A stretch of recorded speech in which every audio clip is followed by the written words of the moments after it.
жана угарманы өзүңүздөр көрүп тургандай, бул жерде азыр Кем Пробат иши деп таанылган соттук иш аягына чыгып, сот өкүмүн окуп бүттү деген маалыматтарды азыр окуп жатабыз. Азыр чечим чыгып окулуп бүттү деген маалыматтар келип атат. Азырынча ушул бир дагы адвокат же болбосо айыпталуучу чыга элек, бардыгыбыз күтүп турабыз. Жакта болсо жакындары ошо сот чечими чыкты дегендей хабарлар дагы келди. Азыр мына жерде Кем Пробат иши менен айыпталган 20дан ашык кишинин жакындары сот чечими күтүп турат. Азыр бул жакта өзүңүздөр көрүп тургандай, бул жакта ошо айрымдары сүйүнүп аткан учуру ушул мындай акталды дегендей чечим көрүп, ушул кыйкырыктарын угуп атасыздар өзүңүздөр көргөндөй. Баарын актады дегендей. Азыр болсо жакындарын көрүп атасыздар. Айрымдар ушу чечим чыкты дегендей маалыматты угуп атканын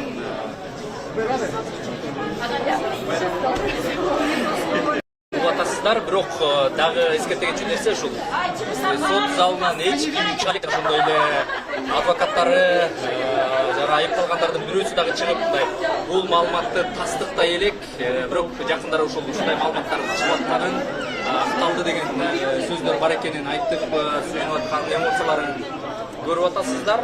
Бирок эскерте кетчү нерсе ушул азыр расмий маалыматты биз сот залынан чыккандардан өз оозунан уга элекпиз. Эскерте кетсек, ушул бүгүн Кем Пробат иши деп белгилүү болгон кылмыш ишин сот ишин аяктоо күнү болчу. Сот чечимди чыгармак бүгүн. Өзүңүздөр бул процесске байкоо салып тургандай, жана башында айтып өткөндөй, ушул жердеги айрымдардын жакындары ушул алар акталганын жөнүндө бир маалымат угушканын дагы айтып, мындай кубанып аткандарын көрүп турасыздар. Бирок ошол расмий сот чечими эч жерде ошол белгилүү боло элек. Соттон болсо сот чечимин окугана судья кирип кеткен. Урматтуу окурмандар жана көрөрмандар, эскерте кетсек, бул сот ишине дээрлик 2 жылдай болду. 1 жылдай тергөө, анан 1 жылдай сот иши жүрүп, бүгүн сот чечими чыкмак. Алар болсо массалык башаламандык жана бийликти башоолууга аракет кылуу деген беренелер боюнча айыпталган. Бийлик болсо буга чейин алардын ушул тергөөдөгү иши аякталып жатты, комментарий берилбей турганын, алардын ишин сот чечерин буга чейин айтып келишкен. Ички иштер министрлиги тергөөдө ушул массалык башаламандык жана бийлик башоолуу беренелери боюнча айыпталып атканын буга чейин кайталашкан. Азыр сот залынан эч ким чыга элек, өзүңүздөр көрүп турасыздар. Бул жерде болсо жакындары турат. Адвокаттар азырынча сот ичиндеги адамдардын маалыматтарын угуп, акталды дегендей маалымат бар деп сүйүнүп турганын өзүңүздөр кадрлардан жана арактан көрдүңүздөр. Биз болсо дагы баса белгилей кетүүчү жагдай ушул сот чечимин расмий эч кимден уга элекпиз. Расмий деген ушул айыпталуучулар, жактоочулар же болбосо ошо сот органдарынын маалымат кызматтарынан уккан жоксуздар. Азыр болсо сот чечимин дагы эле күтүп турган учурдабыз. Бул жерде өзүңүздөр көрүп тургандай, милиция кызматкерлери бүгүн дагы сот имаратынын ушул күчөтүлгөн тартипте адаттан тыш көбүрөөк чогулуп келишкен, тартип сактоого.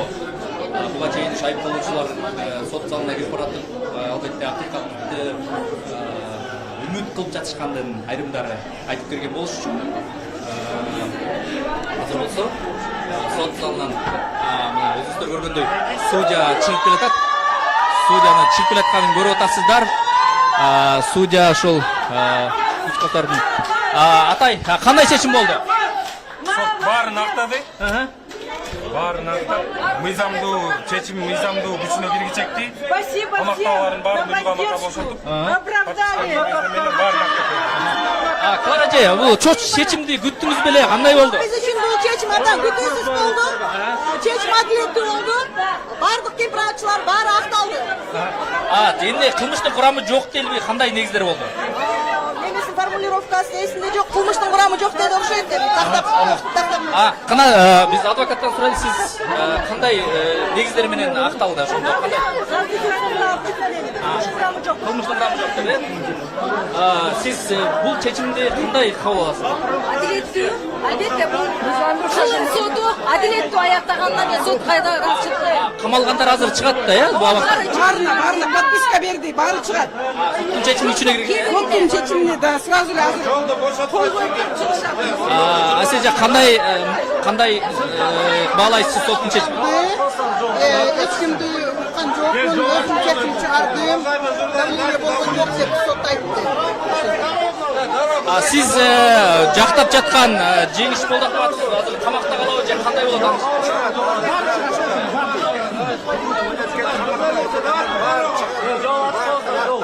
Сот залынан чыгабы? Урматтуу Ататтыктын көрөрманы жана угарманы, бардыгысы ушул сот залынан чыгат деген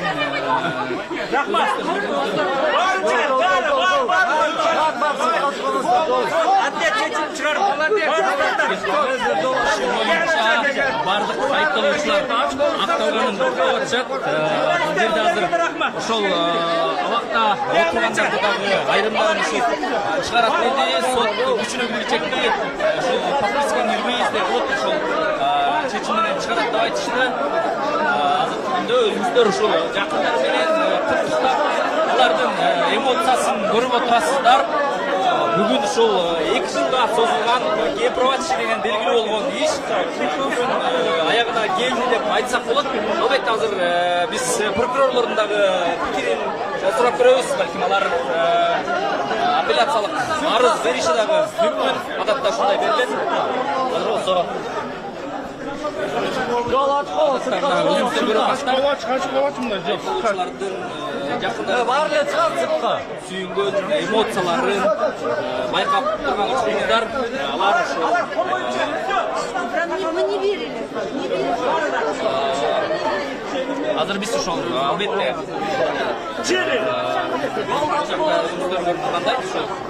жакындары бүгүн чогулуп келишкен. Алар буга чейин сот залынын үстүндө акыйкат чечим деп турушкан. Азыр биз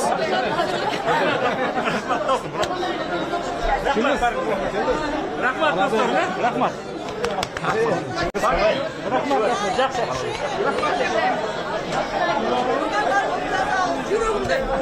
Полное оправдание всех 27 фигурантов. Право на реабилитацию. Демек акталууга реабилитация деген кандай түшүндүрмө бересиз? Реабилитация деген баягы мыйзамсыз иш козголгондор, мыйзамсыз кармалгандар, биз ошондо жабыркаганбыз, моралдык, материалдык жактан жабыркадык да. Ошонун баарын биз азыр мамлекетке доо кылганга укугубуз бар да. Доо бергенге укугубуз бар. Мамлекеттен ошону компенсация алганга укугубуз бар.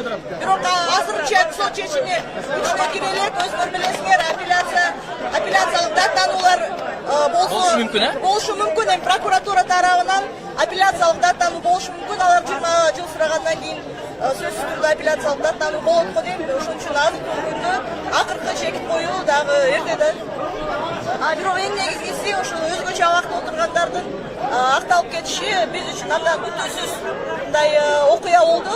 Анан сотко чоң ыраазычылык. Эгер мына соттор ушул Марат Сыдыковдой болуп бүгүнкүдөгүдөй чечим чыгарганда иштесе, анда албетте биздин Кыргызстанда сот бийлиги 3 бутактын бир бутагы болуп калат деп ишенгибиз келет.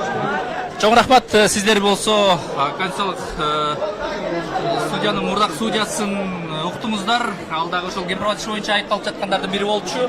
Биз азыр ушул абакта жаткан буга чейин 8 адамдын бул жактагы чыгышы кандай болот деген маселе менен азыр биз күтүп турган учурубуз. Өзүңүздөр көргөндөй бул жакта жакындары акталган айыпталуучуларды азырынча куттуктап атышат. Бирок Ритага Сартыбасова белгилеп өттү, ошол балким прокурорлор 20 жыл тургандан кийин апелляциялык арыз бериши мүмкүн экенин дагы айтышты. Азыр болсо жол бошотуп чыккандарга шарт түзүп атышат. Азыр биз болсо ошол жанагы буга чейин айыпталган сот залынан бошотот деп Кантемир Турдалиев айткан, ошол сот залынан бошотулат айрымдары деп. Аларды күтүп жаткан учурубуз келатышат деп атышат. Азыр өзүңүздөр көргөндөй мына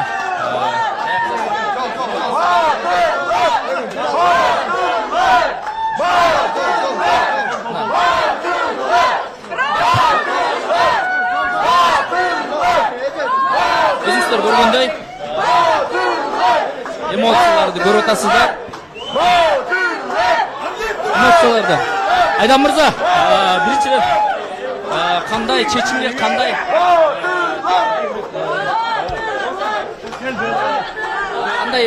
комментарий бере элеңиз?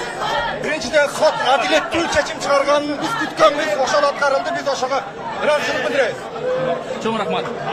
Илгиз кандай чечимге комментарий? Биз бул чечимди 1 жыл 8 айдан бери күтүп атканбыз. 1 жыл 8 айдан бери адилеттүүлүк орноп, биз статьялар боюнча каттадык. Равшан мырза. Адилеттүү чечимге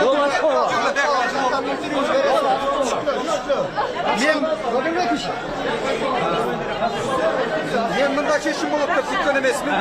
Мынакей керек болсо түрмөдөн чыгып атканда сыкталарын иштеп кайра түрмөгө келем деп даярданып келген.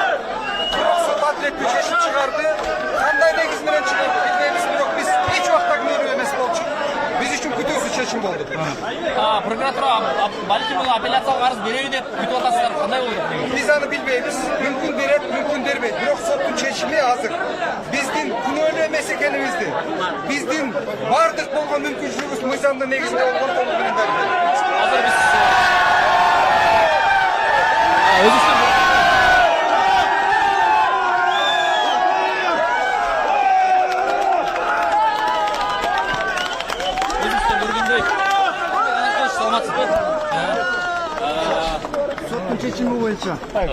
соттун чечими боюнча кыскача пикириңизди угалы. Соттун чечими баргерге белгилүү болду да. Канчалык кыйын болбосун, сот акырына келгенде мыйзамдуу акыйкат чечим чыгат. Мен айткам, эң артта чыгам, баарынан кийин деп сөзүмө туруп, мына эң артта чыгып максакалдык катары. Канчалык кыйын болду, канчалык өйдөлдөй болгону менен акыры келип акыйкаттык жеңди. Мында бир кандайдыр бир саясий боёктор бар деп ойлойсузбу чечимде? Чечимде кандай гана боёк болсун, бизге белгилүү, адилеттүү, мыйзамдуу актуу өкүмдү алдык. Ошол бизге маанилүү. Эң уламды. Өзүңүздөр билгендей, Азымбек Бекназаров, Жеңиш мырза. Бардыңыздарга түрмөдө жалпы отурганыма 870 күн болуптур. 870 күн. Ушул убакта эң өзгөчө мен ыраазычылыгымды журналисттерге билдирем. Тынбай камалган күндөн баштап бизди колдоп, акыйкаттыкты, чындыкты элге жеткирип аттыңар. Силерге терең айсын этебиз, рахматыбызды айтабыз. Колдоп алган эл журтка рахматыбызды айтабыз. Бүгүн чынында акыйкат сот болду, баарыбыз акталдык. Кылмышыбыз жок, жабык сот болсо дагы сот чыныгы жакшы чечим кабыл алды. Рахмат силерге. Кандайдыр апелляциялык даттануу берет деп ойлойсузбу көзөмөл органдар? Аны убакыт көргөзөт, 30 күнүн ичинде көрөбүз. Деги эле өзүңүз бул чечимде кандайдыр бир саясий боёк бар деп ойлойсузбу? Кандай болду? Аны азыр айтыш кыйын, билбейм. Бирок эң негизгиси чындык чыкты, акыйкаттуу чечим болду. Биз Кемпироват боюнча чынында мыйзамсыз камалганбыз, бүгүн мыйзамдуу чыгып атабыз. Рахмат. Рахмат. Өзүңүздөр билгендей, көргөндөй, мына ушундай чечим чыгып бүгүн Кемпироват иши мындай соңуна келди десек болот. Себеби 2 жылдай созулду бул ишке. 1 жылдай тергөө жүрүп, анан 1 жылдай ошол соттук териштирүү жүргөн. Ал эми ушул бүгүн чечим чыгып, азыркы учурда ошол кемпирбат иши менен айыпталгандардын көбү акталды. Биз болсо ошол прокуратура кызматкерлерин бул жерден кезиктире албай калдык. Алардын чынында эле азыр айтылгандай апелляциялык арыз берилеби же берилбейби белгисиз. Биз болсо балким бир укук коргоочу, жарандык активисттердин дагы бул сот чечими боюнча пикирин билели деп издөйбүз. Себеби бул ишке эл аралык уюмдар, бейөкмөт уюмдар, активисттер, укук коргоочулар бир нече жолу бийликке кайрылып, айзеже саламатсызбы? Бул чечимди алда айрымдар күтүүсүз болду деп атат, айрымдар мындай күтүлгөн эле чечим болчу деп атат. Сиз кандай баладыңыз ушул сот чечимине? Мындай соттук териштирүүгө башынан байкоо салып жаткан укук коргоочу катары менде чыны камалгандардын күнөөсүз экенине 100% көзүм жетип эле жүргөн. Биринчи камалган күндөн баштап балдар туура эмес камалды, туура эмес кылмыш иш козголду, кылмыш иштин тергөөсү өтө мыйзам бузуулар менен жүрүп атат деп аны бир нече жолу кайрылып эң жогорку деңгээлдеги мамлекеттик жетекчилерге чейин айтып келгенбиз. Бирок бүгүнкү соттук системаны көрүп мындай актоо чечим чыгат деп үмүт кылган эмесбиз да. Жок дегенде эркиндигинен ажыратпаган чечим чыкса экен деп ошону күткөнбүз. Бирок мен өзүм эне катары, укук коргоочу катары, кыргыздын бир активдүү жараны катары Марат Сыдыковго өзүмдүн терең ыраазычылыгымды билдиргим келет. Прокурорлор 20 жыл конфискация имущества деп сураганына карабастан ушундай эр жүрөктүккө барып, ушундай чечкиндүүлүккө барып, актоо чечимин чыгарат деген бул Кыргызстандын тарыхындагы балким сот системасында переломный мындай бурулуш катары бааласак болот тарыхында. Өзүңүздөр көргөндөй мына Азиза Абдрасулова ушул соттук иштерге байкоо салып жүргөн укук коргоочу. Ал бул сот чечимин бүгүнкү ушу Кыргызстандын тарыхындагы бурулуш учурларды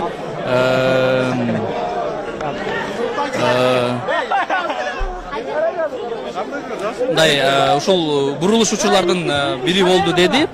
Азыр болсо ошол балким ошол ырайым өтүнүчү болдубу бирөө жарымда дегендей дагы бир суроону берсек болот балким айыпталгандардан. Жеңиш мырза дайыр суроо. Айыпталгандар акыркы сөзүндө кандайдыр бир ырайым суроо же кандайдыр болдубу? Жок, эч ким ырайым сураган жок, эч ким сураган жок. Болгон иштин жагдайы боюнча кандай мыйзам бузуулар боюнча айтып берди. Анын ичинде тергөө ишинен баштап соттук жүрүшү боюнча баардыгы чагылдырып, баардыгы чагып, системдүү түрдө көргөзүп берди. Мен ойлойм ушул сотко да таасир этти. Рахмат. Мына ушундай дагы суроолор албетте коомчулукта кызык болуп жаткан. Азыр болсо ушул сиздердин ушул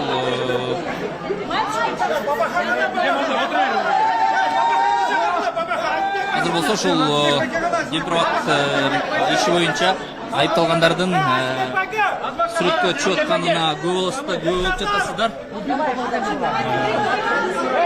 Кемпирбат иши боюнча айыпталып, азыр акталып чыккан.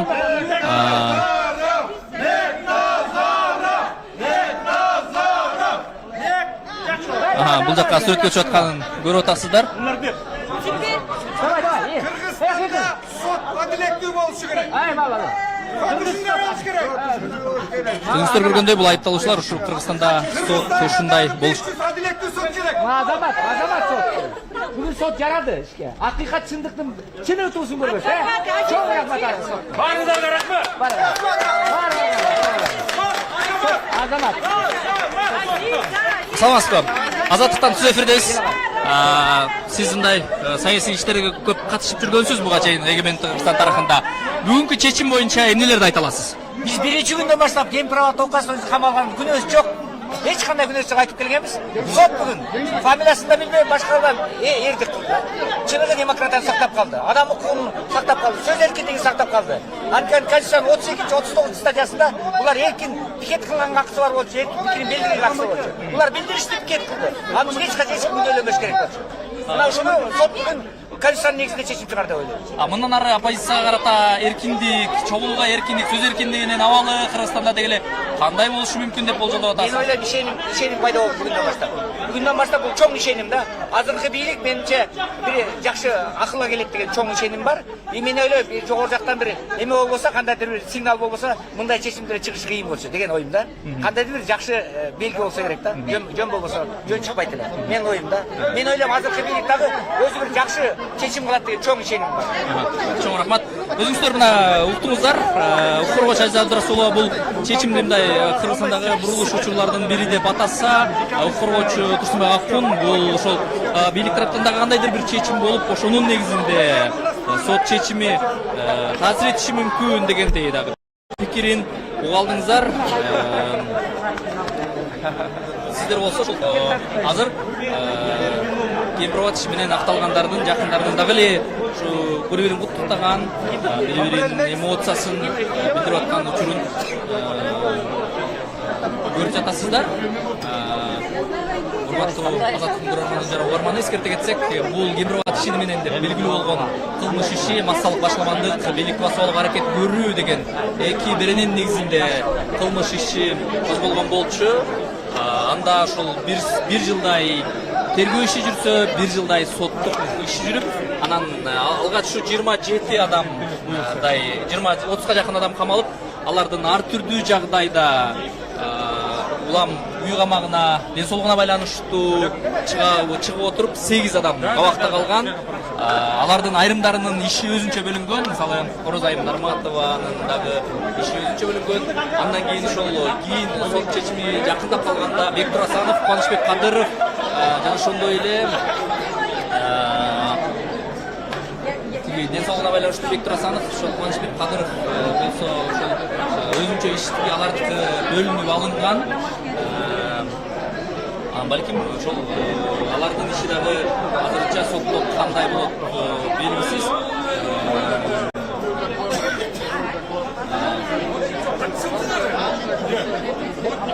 Орозайым Нарматова менен Талбек Ишалиевдики өзүнчө болгонун айтып өттүк, өндүрүшкө алынган. Ден соолугуна байланыштуу дарланып жаткан саясатчылар Кеңешбек Дүйшөбаев менен Бектур Асановдун жана Жогорку Кеңешке шайлоого талапкер болгон Кубанычбек Кадыров жакында эле өзүнчө бөлүндү. Балким алардын иши дагы кандай болушу мүмкүн экенин азыр ушул балким бирөө жарым юристтерден болсо дагы сурап пикирин билип койсок ашыктык болбойт деп айтмакчымын. Азыр биз ушул азыр Өкмөт мырза, иши өзүнчө бөлүнгөн дагы адамдар бар да, 3 адамдык. Эми алардын иши кандай болот? Кандай маалыматтарыңыз бар? Эми менде андай алар боюнча маалыматым жок, бирок мен логикага караганда алар деле акталат болуш керек. Негизинде биздин бардыгыбыздын коюлуп аткан айыбыбыз бир да. Анан алардын ден соолугуна байланыштуу Кубанычбек шайлоого кетти, ошол тууралуу бошотулду да, могул жанагы канчадыр бөлүндү да. Бирок мен ишенем, сот аларга деле бизде чечим чыгарат депчи. Неге дегенде алардын иши биздики менен бардыгыбыздыкы бирдей. Бир статьясы бир, беренеси бир, баардыгы бир болчу. Эгер алар азыр ишти бөлбөгөндө деле ошол азыр биз менен кошулуп чыгып кетпек да. Эми алар кандайдыр бир себептер болду да. Аябай оорушту, бирөөсү операция болду, экинчиси операция болуп жатат азыр больницада, үчүнчүсү шайлоодо ушинтип болуп калды да. Эми мен аларга да ийгилик каалайм, Кудай буюрса, мен ишенип турам, сөзсүз алар дагы акталат. Мына бүгүнкү күнү жакшы деле айтыш керек. Бүгүнкү сот мындай неординардуу жолго барды деп ойлойм. Негизинде аябай статьябыз жаман болчу, өзүңүздөр көрүп 20 жылдан сурап аткан. Бирок ага карабастан бийлик балким бийлик мен аны мындай кылып бийлик буйрук берди деп айтсам дагы туура эмес болуп калат. Кандай болгону да биз оң жагына чечилгени биз үчүн аябай чоң кубаныч деп эсептейбиз да. Чоң рахмат. Бул биздин ушул Кемпироват иши боюнча айтылгандар бири болгон. Биз болсо ушу менен биз Азаттыктын эфирин жыйынтыктайлы. Кемпирбат иши боюнча ушундай иш аягына чыкты. Өзүңүздөр билгендей, Азаттык бул Кемпирбат ишин башынан аягына чейин чагылдырып келди. Кыргызстанда ушунда жалпы камалган дагы бир 11 журналист бар. Алардын дагы 4-өө азыр үй камагына чыкпай абакта, калгандары ошо ар кандай жагдайда чыгып кеткендери бар. Биз болсо ушу менен эфирибизди жыйынтыктап, Азаттык ар дайым окуяларды калыс жана так жеринде ыкчам чагылдыра бермекчи. Сиздер менен мен Токтосун Шамбетов жана кесиптешим Нурлан